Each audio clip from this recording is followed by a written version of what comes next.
Hey everybody, it's Amy with Ultimate Guitar, and I am with Brendon Small of Death Clock today. How are you doing? I'm good. I'm very good. Thank you. We are. How are you? I'm doing good. Good. Thank you. That's to the hear first it. time anybody's asked me that, so I appreciate that. You probably interview a bunch of jerks. Probably. Yeah. Anyway, Well, I really am great. I'm wondering how you're doing. Go ahead. You got Yeah. questions for me? well, I care about you, and I want to know about your show first of all, because obviously you've had a huge hit with Metalocalypse, and transferring that over to the stage. I don't Yes. know how much of an undertaking that was. What can people expect? I mean, are we going to have like a gorillas thing where we don't see you at all, or can you just explain a little bit Well, about that? what I wanted to do is, like, when the whole show was put together, me and Tommy, the co-creator, were sitting there, and I thought, you know, what I'd like to do with this show is I'd like to write a lot of music. I'd like to have like one song per episode at least, and then at the end of the season, I'd like to put out a record. And if there's a record, there should be a tour. And how would you do that? How do you tour with an animated thing? Well, the Gorillaz did it, and I saw that DVD, and I thought, you know, it's really cool. They have amazing animation. They're super talented musicians, but I thought there was a little bit of a disconnect between the audience because they play behind scrims and stuff like that. And I didn't want to do that. I wanted to. I think in metal, especially with guitarists and watching, you know, going to live shows, you want to see their fingers move, and you want to, or at least have the option to.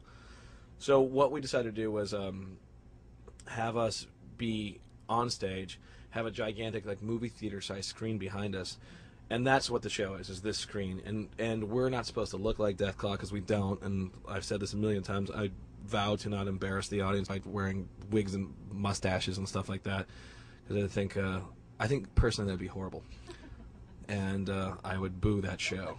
And I'm sure that metal audience would do the same thing. So we're just supposed to be guys that know how to play the music, you know. And I wrote the music, and I played all the guitar on the record, and Gene Hoglan played all the drums, and he's touring with us also.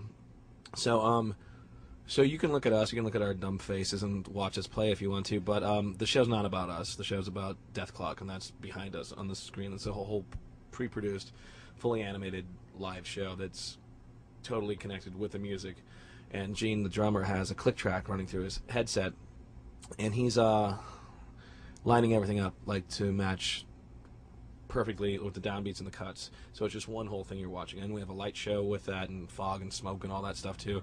So it's just a big thing that's supposed to, you know, it's not about us, it's not about me. It's about us playing the guitar parts right and sounding like Death Clock. And the show behind us that should be fun, entertaining, and stupid, and, you know, there's a lot of murder and stuff. So that's what it is. Talk about what you're using on stage. Are you using the Explorer right now? Or Yeah, I've got an Explorer. I'm tuned down to C standard, and I use an Explorer, and I keep lowering or making my strings heavier. So I'm at the heaviest gauges that I can find, and I have Dunlop strings making me these special, like, you know, 13 with a wound 28 on the G. So just a lot of, you have to really push it, you know. And so it feels like a guitar that's like standard tuned with like 10s on it. So it's that same kind of tension. And like a 60 on the low E, but, you know, drop down to major third. And I'm using these EMG X's, which is like an 81 and 85 EMG, but they have a little bit more kind of headroom in there. They're not as compressed as the 81 and 85, so I feel like I can hear the guitar a little bit more, you know. I like those a lot. I've been touring with the, I've been using the Line 6 gave me their new Bogner amp, and I've been going crazy with that. I really like that a lot. It's the Bogner Spider Valve, I think is what it's called. Well, another things that I know fans would probably want is, in our last interview, you had mentioned that creating an instructional DVD was something that you would be very willing to do. I would love to, yeah. I mean, it's just a matter of time, Yeah. time, budget, all that stuff. But I'd probably do it myself and just teach anything that I've learned over the years. I don't know, as you kind of get better at guitar, like, you just develop all these philosophies, and I try to remember what made me get better or get over a hump and all those things, and I just kind of try to keep those things together, you know, and just remind myself, yeah, don't play so hard, hold your pick at the right angle, all these things, you know. Why can you do it here and not there? You know, why can you do the same lick right here and up there?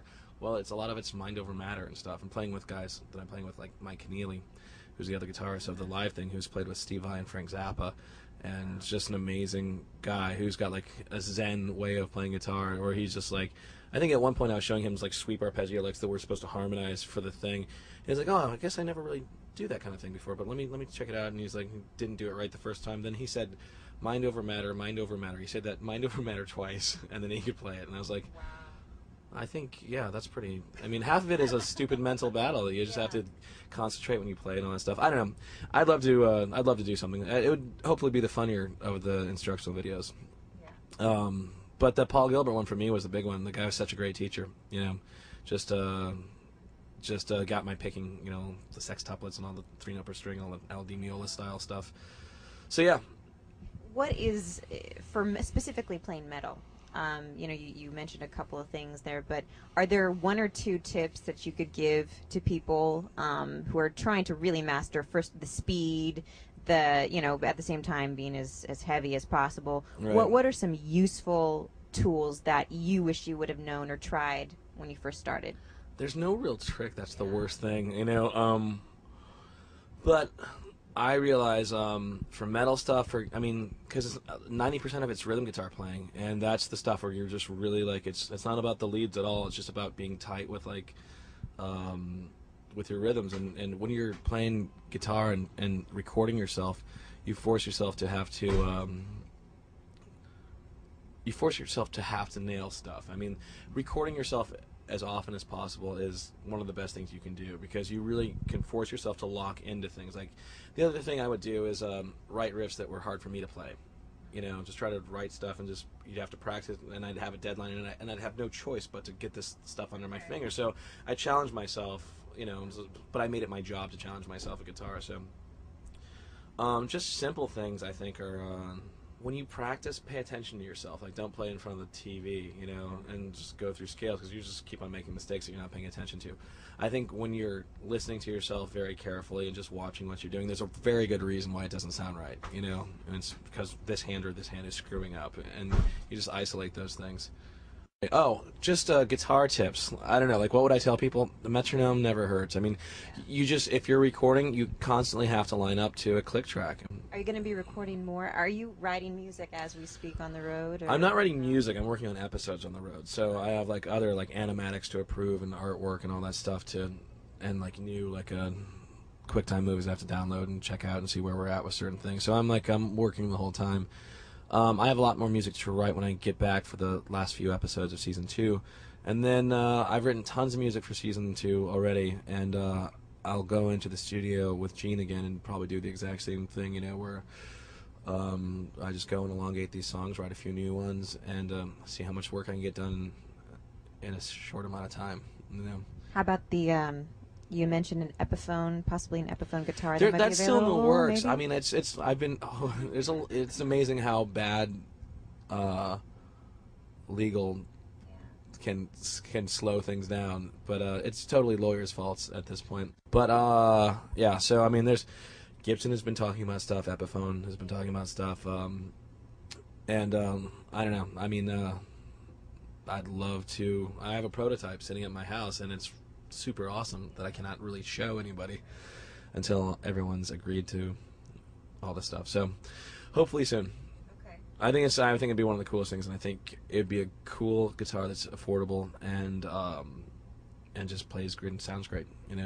Yeah. Well, in the meantime, we will enjoy the new music that will Yes. be coming forth Soon. future episodes. Yes. If I get a vacation, Yeah. I'll do all this stuff. Hardest working man in music, maybe? No, Slash TV? I don't think so. I don't know about that. I have the best job in the world, and I do need a vacation. But beyond that, I can't really complain. I appreciate you taking the time. Everybody, if you get a chance, check out Death Clock, or just check out the episodes if you missed the tour. But And practice really hard. Yeah. Know your brother and sister. That's what I did. They hate me still.